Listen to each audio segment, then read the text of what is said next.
Voltamos então, caro candidato, cara candidata, para falarmos a respeito da redação oficial ainda. Falamos a respeito da mão, né, que são os nossos documentos que pertencem ao chamado padrão ofício, o memorando, o aviso e o ofício. Falamos a respeito da mensagem. E aí agora nós vamos, está faltando apenas um documento que faz parte aí das correspondências oficiais, que falaremos um pouquinho mais à frente, mas estará aí, eu vou fazer essa observação para você, que são os documentos importantes para você levar para a sua prova com relação à finalidade, com relação ao destino, com relação aos interlocutores, ou seja, o signatário e mais o seu receptor, qual é a formatação necessária. E agora, a partir de agora, vamos falar a respeito da terceira parte do manual da correspondência oficial, que seriam os atos normativos. Não estamos falando, portanto, das correspondências agora. Estamos falando de toda a tramitação escrita, de toda a parte burocrática que faz parte ali da documentação necessária para que funcione a parte de anotações, de dados, de cadastros com relação aos servidores. Então, a partir de agora, são decisões, são textos confeccionados durante uma determinada reunião, durante uma determinada sessão, durante ali o desenvolvimento ou desempenho de determinado funcionário, de determinado servidor. Falamos então destes atos normativos, ou seja, estamos falando agora da terceira parte do manual da Presidência da República. Então veja aqui em tela, nós temos lá o texto que diz que a apostila é um texto para retificação ou ratificação. Veja que ratificar é confirmar, retificar é corrigir. Ou eu posso ainda dizer que é uma re-ratificação, eu corrijo e confirmo a outra informação subsequente de dados relativos ao servidor. Então, quando eu falo em apostila, eu estou falando dos seus dados como futuro servidor. Quando você tiver ali os seus dados inseridos num determinado sistema, será aberto então em seu nome uma apostila. É o aditamento de informações sobre um título ou documento para o alterar, a fim de que se evite a expedição de novo título ou documento. É tipo de apostila a averbação de divórcios feitos no verso das certidões de casamento. Então, para que se evite ali uma outra emissão de um outro documento de uma certidão, faça essa averbação, ou seja, faça a abertura dessa apostila no verso do próprio documento. É o tipo de apostila, a averbação de divórcios feitas no verso das certidões de casamento e principalmente as apostilas para você, quando você tiver aí a sua progressão funcional, ou seja, quando você passar de um padrão para outro. Então, quando o servidor vai mudando ali de nível, vai mudando de padrão, vai tendo alterações com relação ao seu nome. Veja que, por exemplo, as mulheres, ao se casarem, elas colocam ali, algumas delas, ou a maioria delas, optam por colocar o nome de seu respectivo cônjuge ali junto ao seu, portanto, tem a necessidade de fazer toda a documentação, toda a alteração do documento, e haverá, portanto, esta alteração também com relação à sua apostila, aos seus a necessidade então da substituição de todos os documentos desta pessoa, porque houve a alteração ali do seu nome, portanto os seus dados funcionais na sua portaria deverá ser contida esta alteração. O processo inverso também é o mesmo. As mulheres são casadas que resolvem se divorciar e tirar ali o nome do seu ex-cônjuge, terá aí então que fazer essa alteração. Toda a alteração com relação à sua vida funcional deverá constar nesta apostila. E aí, cuidado, caro candidato ou cara candidata, porque já foi uma questão de prova e eu coloquei aqui para que você observe esta possível pegadinha na sua prova. Quando você for aprovado neste concurso para o Tribunal Regional Eleitoral, você será nomeado através de uma portaria de nomeação publicada no Diário Oficial. Então, não confunda por favor, não há necessidade de você perder uma questão, porque há diferença entre apostila e portaria. Quando você for aprovado neste concurso, você terá aberta em seu nome uma apostila. As próximas alterações, qualquer alteração funcional, você já exercendo a função de técnico do Tribunal Regional Eleitoral ou analista do Tribunal Regional Eleitoral, você terá, portanto, uma apostila para constar estas alterações. E aí a estrutura é o título em letras maiúsculas, o texto, o local é a data, a assinatura, o nome e o CAG. Você vai dizer, Silvia, pelo amor de Deus, não há como você colocar aqui uma apostila para mim. Eu diria para você que não, porque é exatamente o que vai ser cobrado a partir de agora nos atos normativos. A terceira parte do manual não é a parte estrutural, e sim a funcionalidade, a finalidade, o objetivo para que serve este documento. É isso que você tem que anotar. E aí a ata é o nosso próximo documento, que consta também na terceira parte do manual, que está dizendo que é um registro sucinto. Então você vai grifar exatamente esta parte. É um registro sucinto, porque algumas bancas costumam dizer que a ata é uma narração minuciosa, é um registro detalhado. Esquece, não tem detalhe. A ata deve constar ali os dados resumidos, ou seja, sucintamente, resumidamente, objetivamente, o que foi acordado, o que foi decidido, as resoluções, as tomadas de decisões que aconteceram em uma assembleia. Por favor, retire aí o acento de assembleia, de uma sessão ou de uma reunião. Então veja que eu vou colocar numa sala os servidores de determinada administração, de determinado departamento, e vou ali reuni-los, portanto, num intervalo de tempo, seja uma sessão, vou fazer uma reunião, vou fazer uma assembleia para comunicar determinadas ocorrências, para tentar ali tomar determinadas decisões. E aí a ata vai ser redigida para contar sucintamente estes atos ou estas decisões, e ela tem um valor jurídico, ou seja, esta ata é registrada. Esta ata, apesar de comumente nós termos a opção de fazê-la digitada, você pode digitar essa ata, mas você vai considerar que para ter valor jurídico ela precisa existir, para ter valor na questão da legalidade, né, para que ela faça parte aí dos documentos que são vistos dentro de documentos oficiais, tem que ter a existência. Então haverá a necessidade da impressão deste documento que foi digitado para que seja feito o arquivamento deste documento.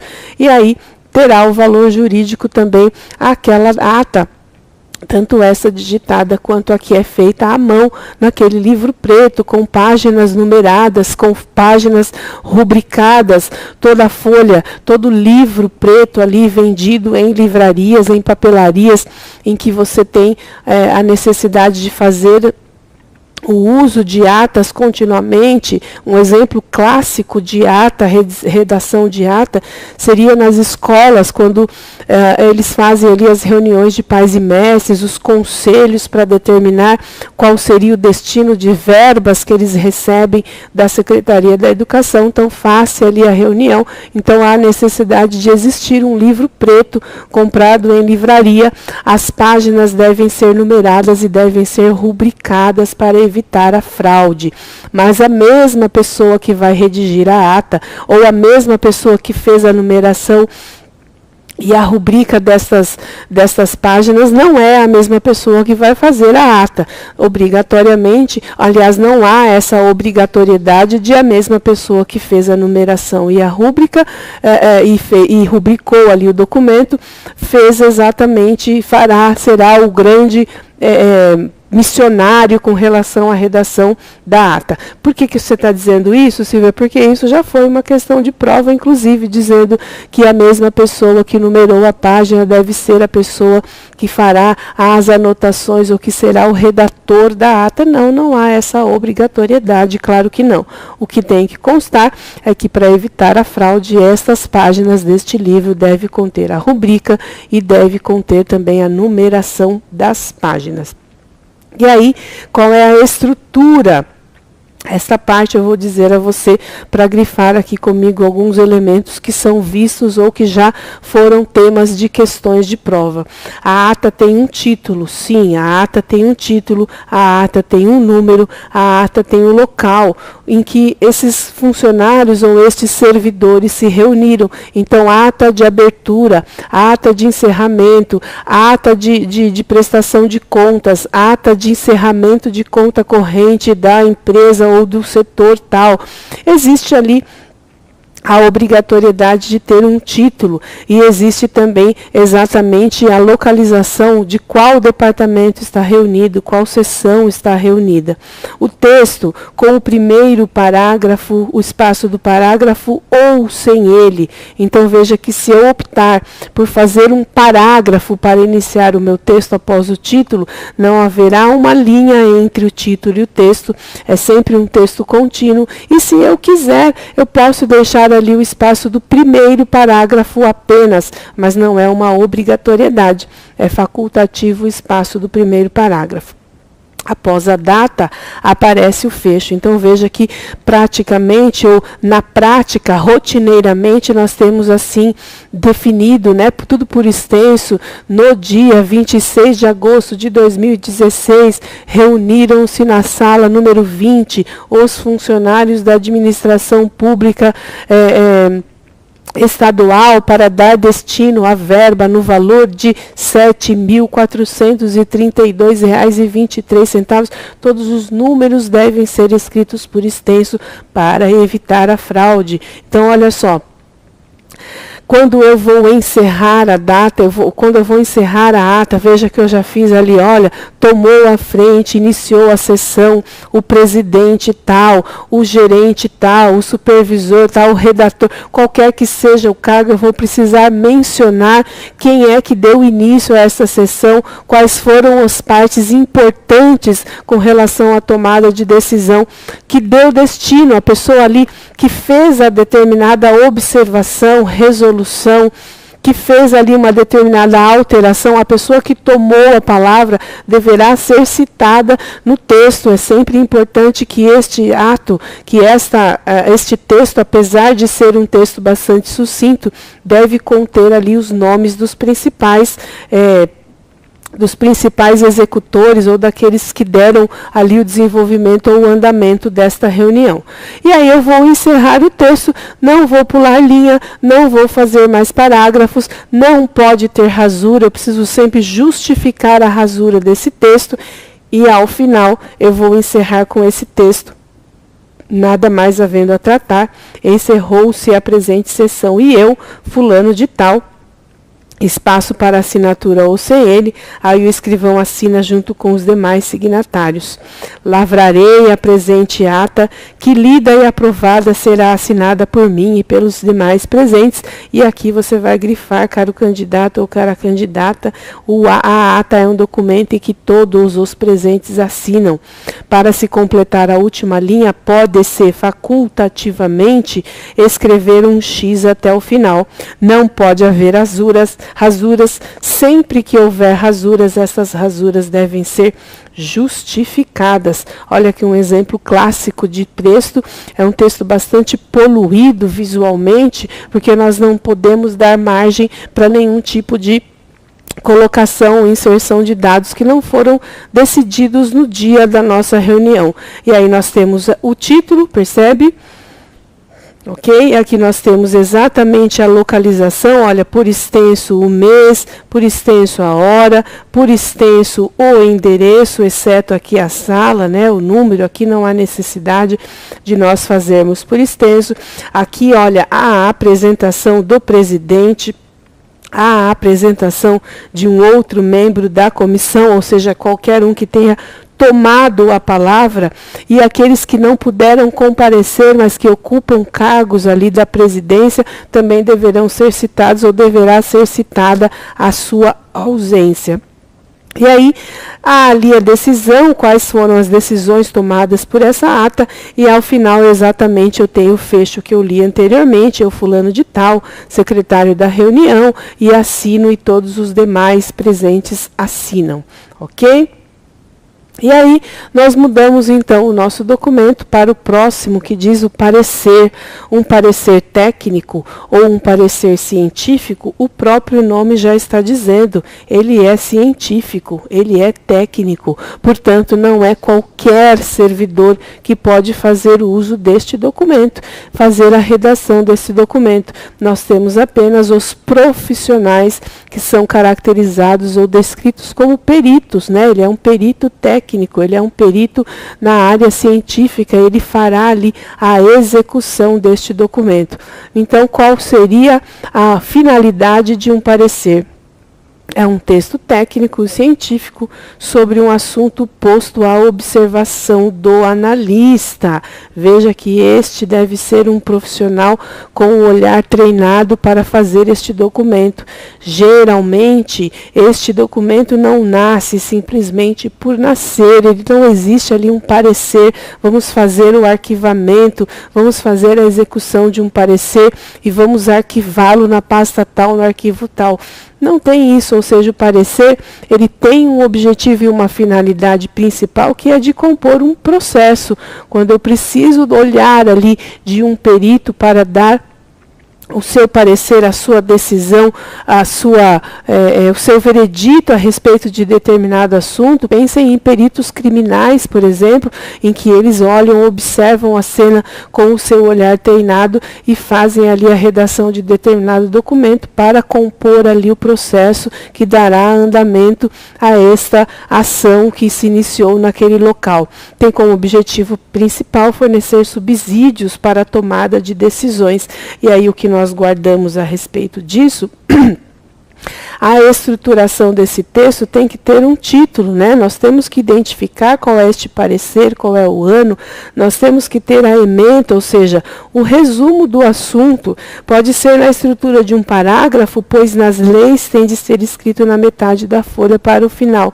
Ou seja, eu vou fazer a apresentação e eu vou depois no texto constar ali as partes deste histórico, as partes deste parecer devem ser bem delimitadas. Aliás, caro concurseiro, cara concurseira, caro aluno, cara aluna, alguns concursos específicos de determinadas áreas, há a parte de redação discursiva, em que muitas vezes o candidato deve fazer um parecer técnico para sustentar a sua opinião, a sua argumentação a respeito de determinado assunto.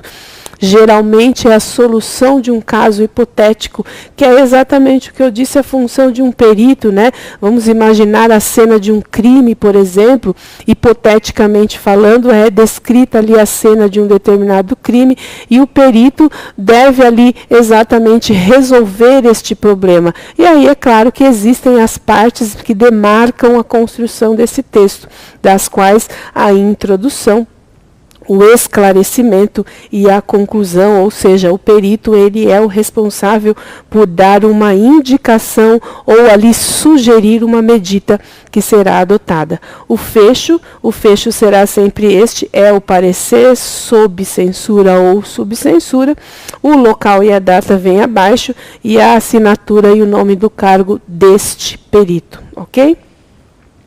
E aí nós mudamos já para um texto um pouco mais simples, que é também bastante parecido com o parecer técnico, que é exatamente o relatório. Só que aqui nós mudamos, ele não é técnico, mas ele tem a objetividade ou a obrigatoriedade de trabalharmos ou de desenvolvermos e de detalharmos, aliás, de construirmos ali um contar de um trabalho executado e que não seja de natureza técnica. Eu sempre costumo descrever aí o que seria um relatório. Todos nós já fizemos um relatório na vida.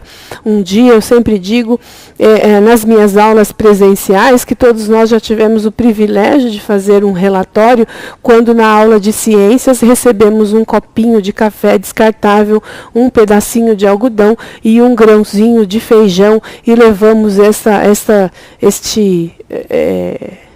estes 3 objetos para casa e tínhamos a obrigatoriedade de observar o que aconteceria com este grãozinho de feijão em determinados dias, quantos dias ele demorou para brotar, quantos dias ele demorou para nascer a primeira folhinha, quando você coloca próximo ao sol, quando você tira a proximidade do sol, quando você coloca no escuro, seria a observação e desenvolvimento de uma planta na área de ciências. Então, todos esses relatórios que nós fizemos ao longo da nossa vida acadêmica, mas o primeiro deles eu tenho certeza que você fez o seu primeiro relatório baseado no crescimento do grãozinho de feijão. Então, essa é a descrição mais próxima que nós temos do que seria o relatório. É claro que tem que ter um título, é claro que tem que ter uma ligeira apresentação daquilo que será observado, deve ter um vocativo sempre, né? E aí nós temos o texto, o fecho, a data e a assinatura, nome ou cargo. Aí você vai dizer, Silvia, mas quando eu estava na 2ª, na 3ª série, eu não coloquei nada disso. Claro que não.